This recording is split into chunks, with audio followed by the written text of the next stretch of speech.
বিয়েতে কি বারে বারে বাধা আসছে?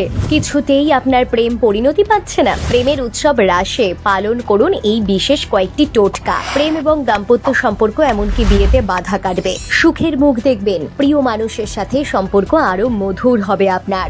রাস কি নিয়ম মেনে চলবেন একবার দেখে নিন। এদিন বাড়ির তুলসী গাছটিকে হলুদ রঙের কাপড় দিয়ে মুড়ে সেটিকে যে কোনো হলুদ ফুলের মালা পরিয়ে রাখুন। বাড়িতে রাধাকৃষ্ণের মূর্তি বা ছবি থেকে থাকলে সেটির সামনে ধূপকাঠি ও দুটি ঘিয়ের প্রদীপ জ্বালুন। এই দিন রাধাকৃষ্ণকে নিজের হাতে তৈরি করে ছানার কোনো মিষ্টান্ন ভোগ দিন। রাসযাত্রার দিন মনের ইচ্ছে পূরণ করতে রাধাকৃষ্ণের যুগল মূর্তিতে নতুন বস্ত্র পরে পুজো করুন। সম্ভব হলে রাধাকৃষ্ণের যুগল মূর্তিকেও নতুন বস্ত্র পরান। এই দিন বাড়িতে ব্রাহ্মণ ভোজন করানো খুবই শুভ।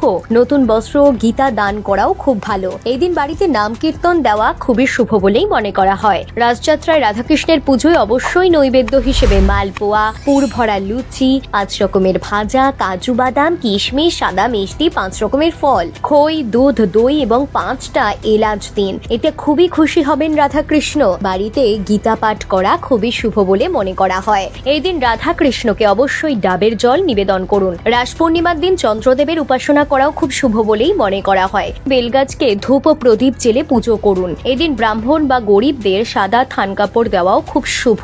এই দিন একটি সাদা কাপড়ের ওপরে কিছুটা কালো তিল, আটা, মুগ ডাল এবং মাসকলাই দিয়ে নবগ্রহ যন্ত্রের সামনে সারা রাত রেখে দিন। পরের দিন এই সমস্ত জিনিস দুস্থ ব্যক্তিদের মধ্যে বিলিয়ে দিন। এর ফলে গ্রহ দোষ থেকে মুক্তি পাবেন আপনি।